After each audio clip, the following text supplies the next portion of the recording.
Well, Ulysses, as we say, it's always important to win series, and that's what the Rays did against the Texas Rangers over the weekend. They did it. They kind of stumbled in the beginning on Friday evening, but they came through Saturday and Sunday with W. So let's talk about it. You are Locked On Rays, your daily Tampa Bay Rays podcast, part of the Locked On Podcast Network, your team every day.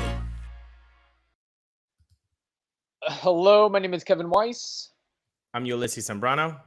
and we're the host of the Locked On Rays podcast, part of the Locked On Podcast Network. Thank you for making Locked On Rays your very first listen every day. And remember, Locked On Rays is free and available on all platforms, including YouTube at Locked On Rays.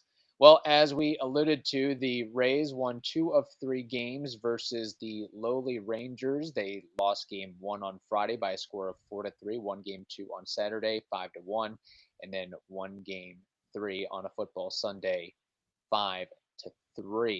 Ulises, your evaluation of this 3-gamer versus the Rangers? First evaluation is, man, they were close to sweeping. Yeah. And that would have been nice. It was a tough luck Corey Kluber third inning that got them in a bit of trouble. Mm-hmm. And then they just didn't have enough at the end to pull it off. They got bases loaded. I mean, this is the thing with this Rays team, this Rays organization. I don't.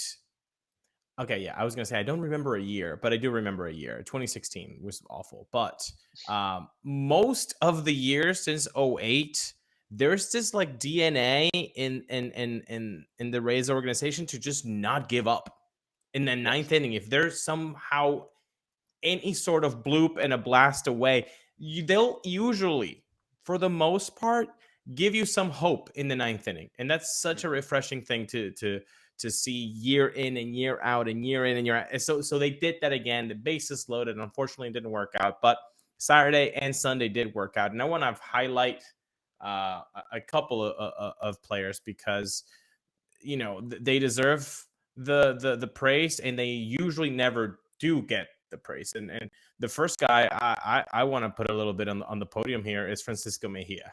Mm-hmm. In his last 30 games, 284 batting average, 324 on base, 422 slugging. That's a 746 OPS. I know the home run is only one in the last 30 games, but the 12 RBIs do mean something. I know if you're analytics driven, you can just put the mufflers and then Right. do not hit RBIs. But Friday night, he was basically the whole offense on Friday. He's also showing that he can do it with the glove. There was a catch there that he did off the railing, which was pretty neat to do that. But he keeps runners in check now. He Mm-hmm. has evolved into being a guy that if you're going to run on him, he's got an arm now, and he has a little bit of better pop time than in years past. So you also get the praise by multiple pitchers on the staff Yeah. saying, no, Frankie Mejia. So overall, Francisco Mejia has really just stepped up in 2022 in a way that I don't think many Rays fans saw. Maybe Yeah. they liked the bat. Maybe they liked that he could run better than other catchers, but then that was it. They Right. didn't think that his glove work could evolve, and it really has. Yeah. It's really, he is an unsung hero of this season for the Rays. Sure, his numbers aren't, I don't even care about the numbers. For a catcher, what he has been able to do this season with being forced into more of a prominent role, the tax that plays on your legs and on your body, but to still maintain the offensive prowess that we know from Francisco Mejia. I mean, he has really stepped it up in the sense of it's like Zanino goes down. What do we do? Can we trust Mejia? We can absolutely trust Mejia going forward. I think defensively and offensively. And there's so much to love about what he does offensively in the sense that there will be times where, he won't even have 2 strikes to his name, but he knows that there's a runner in scoring position and he doesn't have to have a home run. He's just looking to put the ball in play and get a base hit. He's so adept at hitting the ball down the line, either pulling the ball down the line or hitting the ball the other way down the line. But you'll see him; he'll choke up, and Yeah. he does not want to. He does not want to take a walk. He does not want to take a strikeout. He wants to put the ball in play, and he is such a skill and a knack for that. And credit to him for, it's not easy to have to catch 2-3 days in a row consistently and consecutively when you haven't really been used to do that over the past couple years. And he's not a big guy, so that's another thing that's really impressive about him. He's not 6'3", 225 pounds of muscles. He's kind of a more slender type. So to be able to take the brunt of what he's doing and running the catching position, just credit to him. And you hope he's able to keep it up for the rest of the season and into the postseason. He's just a fun player to watch, and you can kind of see now where bouncing around from the then Indians to the Padres to now the Rays, you can see why he was such a hype prospect at the time. But sometimes you're mainly a catcher. It's not. It takes more time than a lot of people give credit for. It takes time to develop. Everybody Yeah. thinks that just because they're the Juan Sotos and the Acuna Juniors and the Julio Rodriguez, they come out at 21 and they're kind of almost a finished product. Nobody's a finished product ever, but they come out just like killing it. They think that, oh, well, that Luis Patino, why isn't he working? Because he's 22. Because he's 22. Francisco Mejia, he just needed some time. And especially, I mean, when you talk about acclimating yourself to the big leagues, it's a whole nother thing. Like I've heard actual MLB dudes, like studs, not just the ones that have a cup of coffee, the studs that stay there, say that the catching position is almost being a two-way player. So to the fact that you have to handle like not only like, oh, the 12 that maybe are in that particularly active roster, but it's the dudes from AAA that might get shuffled in. It's the guys that get traded into the team. And when you say that, and then you're a Rays fan and you understand how much of that actually goes on, I mean, what he has done to be able to keep this line moving of pitchers that just come in and come out, come in and come out.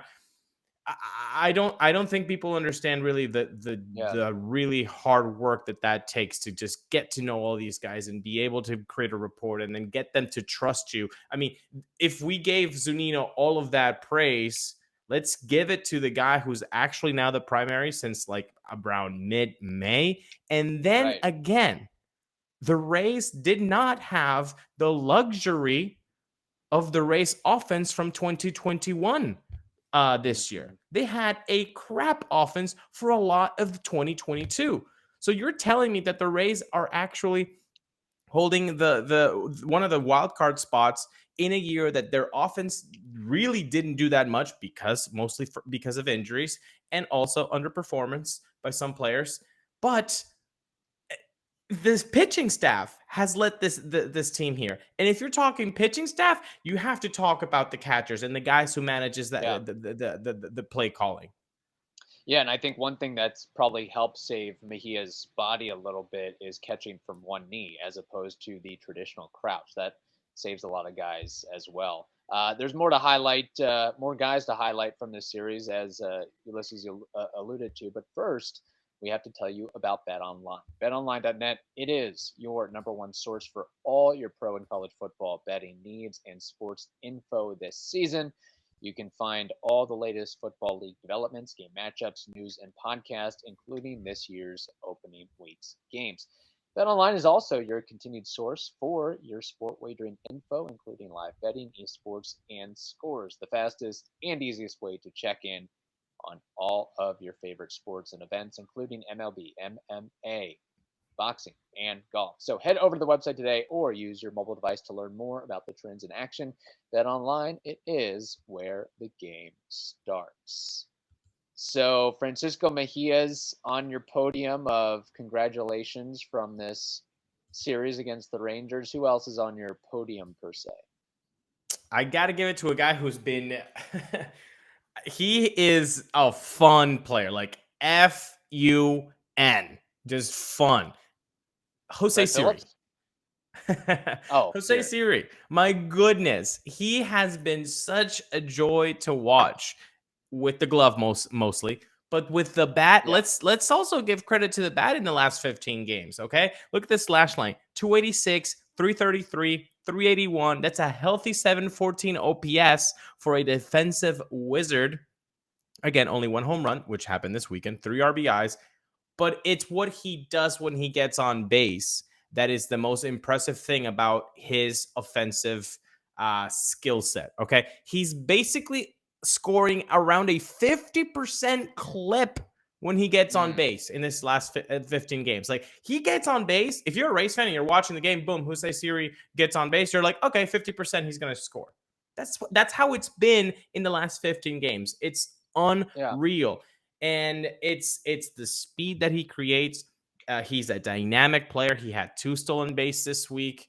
The havoc, the making the pitcher maybe not pay attention 100% to what he's going to throw to the hitter, because he has the yellow, flashing on his peripheral from Siri with his cleats or his wristbands, whatever it is. It's just the whole package of Jose Siri. This guy could evolve to being something really, really special for the Rays. Yeah. He's, in one word, a spark plug for this team. And let's consider it. In 41 games with the Rays, he's got 31 runs. Contrast that with Houston this season. In 48 games, he had just 18 runs. In fact, I believe I saw some sort of stat where Jose Siri he has the most runs scored, or is up there in most runs scored of the last month and a half, whatever it may be. I mean, if you extrapolate 31 runs over 41 games to 162, it's a pretty impressive mark there, not to mention what he does defensively with the greatness there as well. So that's number 2 on your podium. Do you have a third, or is it a 2-man podium? Actually, yeah, I want to just give you a little bit of a high five there on that stat line. He has 30 runs scored since August 12th. Entered the day tied for the major league lead over that stretch. So that was before Sunday's affair. So pretty cool. 7 for 8 stolen base attempts since joining the Rays. So I mean, again, everything that he has been doing has been working. And I just want to say the glove work, I don't know if you've noticed, but it's really fun seeing a guy who is so sure of himself basically make it known to everybody who's watching that, I'm really good. I'm very confident. That it's not cockiness. Which I appreciate. Because if it were cocky, then I would be like, dude, stop, right. But it's not cockiness. It doesn't come across as that to me. Maybe it does to some of you. And if it does come across to some of you as cockiness, please write down in the comments, because you're watching on YouTube, you're subscribed, and you're hitting that like button because you like us and you want to help us be better. Anyway, the way that he catches routine fly balls, the way that he sometimes will gallop the extra step to kind of look a little bit better. He has that Kevin Kiermaier DNA that says, I'm really good at this. You guys are watching a treat. And I have just loved that attitude. Yeah, you almost need that from a center fielder, and he can contort and adjust his body if a ball tails one way or the other. So he's really good at that as well. So a series on your podium. Anybody else that you want to highlight? My last guy to highlight would be another catcher. Hello, Christian Bethancourt. In the last 15 games, let's look at this slash line. 286, okay, in 56 at bats. 286, a 286 on base, a 518 slugging. That's an 804 OPS, 3 home runs and 5 RBIs. Now, if you notice the slash line, you notice that the batting average was the same as the on base, which is odd, right? Because you're like, wow, he doesn't take walks. No is the answer to that question. Kevin, do you want to guess on this Monday when was the last time that Christian Bethancourt took a walk? I will say August 25th. Strike one. I'll give you a couple more just for fun. August 27th. Just for fun. Strike two. Okay. I'll go backwards. August 5th. Closer. Does anybody know the answer to that? If you know the answer to that, again, write it in the comments and say, I know it all. I'm like Jose Siri. I'm really confident in my knowledge of the game of baseball, especially when it's Rays baseball. July 24th. July 24th was the last time that Christian Bethancourt took a walk. But what I'm saying with this is this. This is why I don't buy into this stat matters and only this stat matters. People that only look at batting average, you're wrong. People that only look at OPS, you're wrong. People that only look at WRC plus, you're wrong. People that only look at RBIs, you're wrong.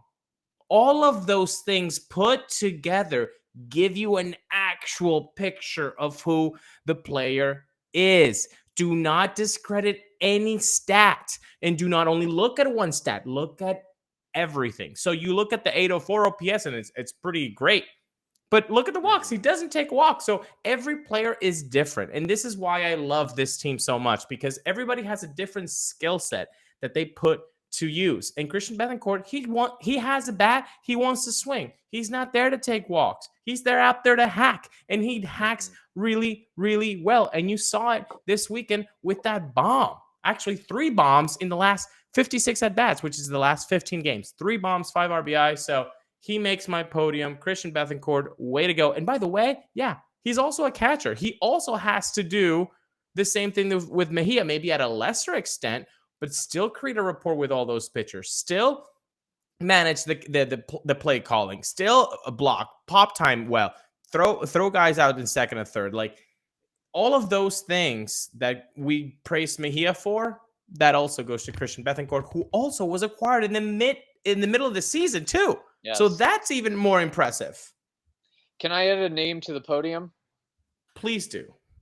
One, Nathaniel Lowe. Fair enough. When I was watching this series, I was thinking of, man, it would be nice to have that type of production that Mr. Lowe is putting up for the Rangers in the middle of the Rays order. 25 homers, 310 batting average, 508 slug, 873 OPS, 147 OPS plus, not to mention the 71 RBIs and 67 runs scored, 3.3 WAR this season as well. And again, we understand the circumstances of that trade, and congrats to Nate Lowe for building up and building off and getting a little bit better each time. Could this be his career year? Sure.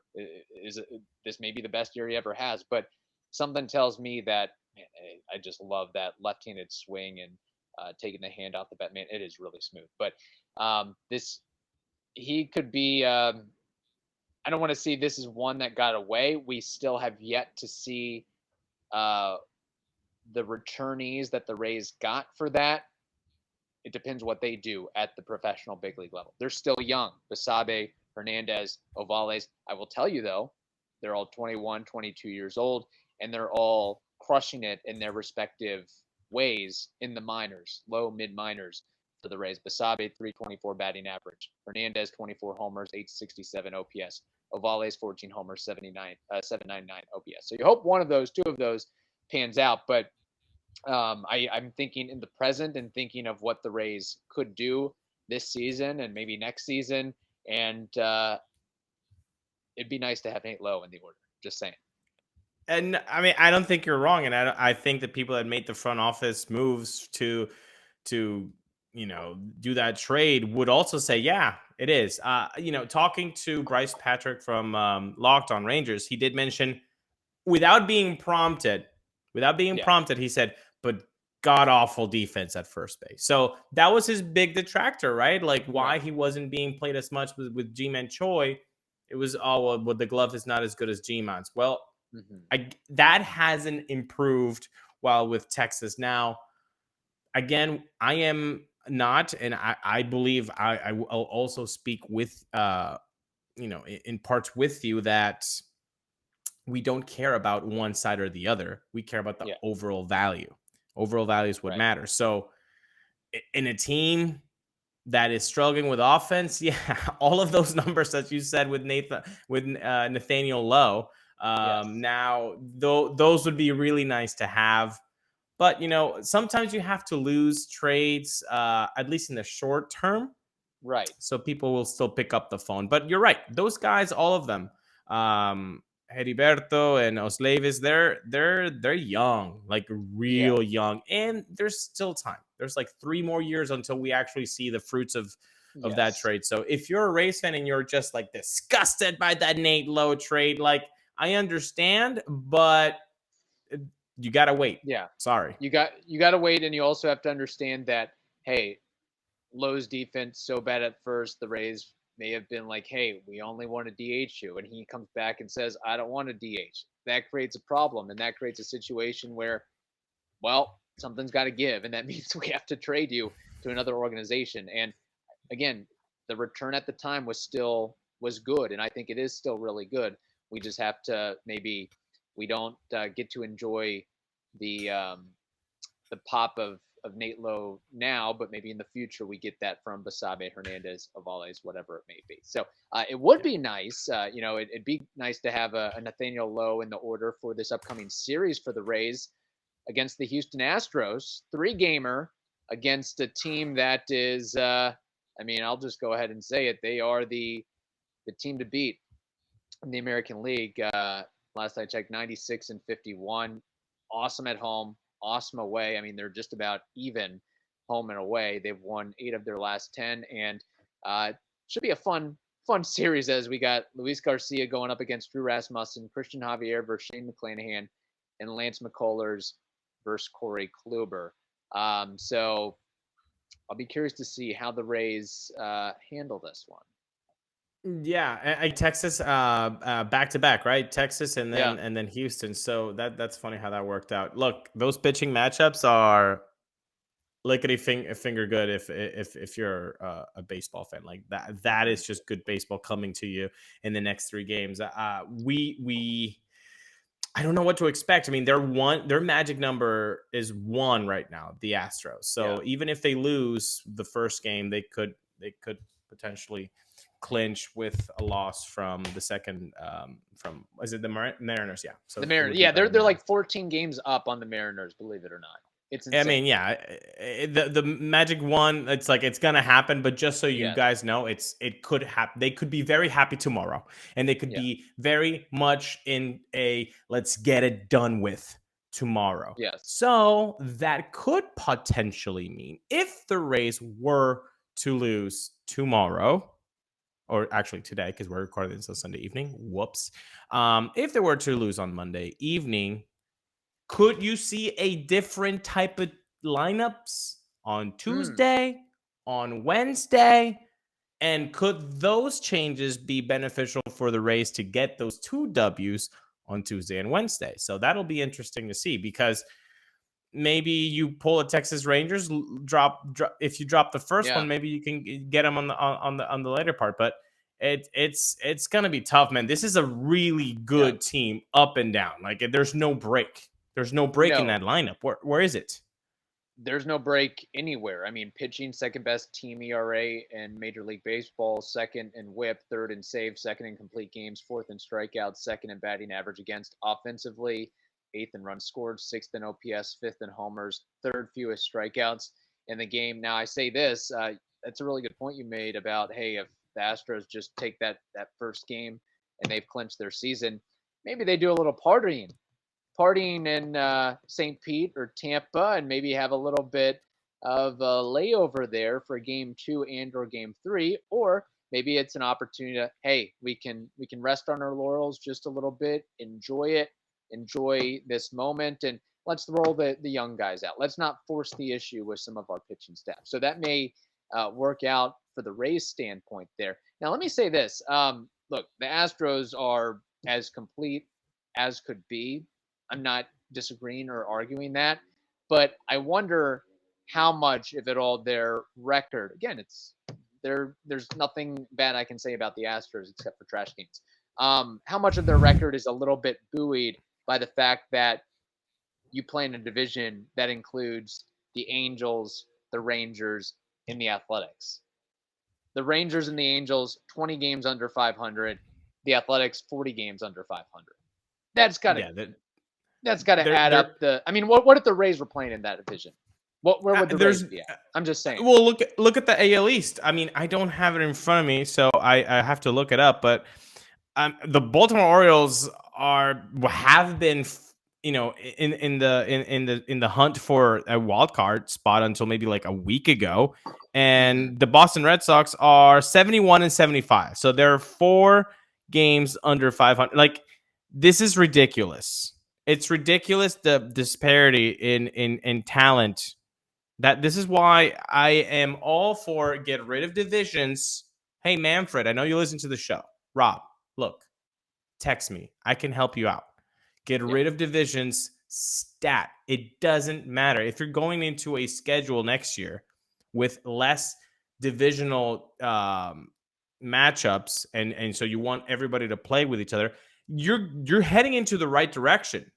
It's every team against every team. It really shouldn't matter. It really shouldn't matter. And you know what? If the traveling gets too crazy, well, I'm really guessing that there's a kid out there who can create an algorithm that can just become a better scheduler than the ones that you have already. Okay? That don't tell me, oh, well, it's the travel that really, like, no, like, it's 2022. We have holograms of dead artists in concerts, and you're telling me that you can't schedule baseball games with an algorithm? Bleep off. I do not believe that. So yes, get rid of divisions, get 15 teams in one, get 15 teams in another league, and then the best team should go. I mean, that division is ridiculous. I mean, I'd want to see how the Astros fare if they had a Blue Jays, a Rays, an Orioles, a Red Sox instead of, what they had to do, deal with this year. Well, Ulises, MLB is progressive, so there may be a day, time, and place where balanced schedules and no divisions become a thing. I don't know. It might be. What do you think? Within 3 years, 5 years, 10 years, 20 years?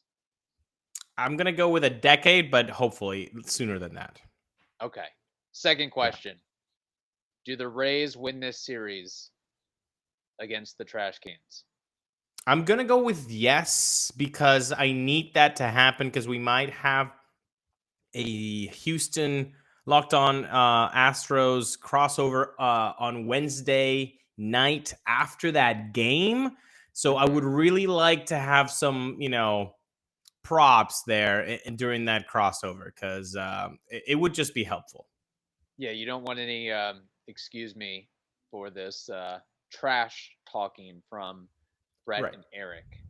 Yes. So there we go. All right. Thank you for making the Locked On Rays podcast your very first listen every day. Now make your second listen the Locked On MLB podcast. That is also free and available on all platforms. Hope you all have a wonderful day. Stay safe, and we will talk to you tomorrow.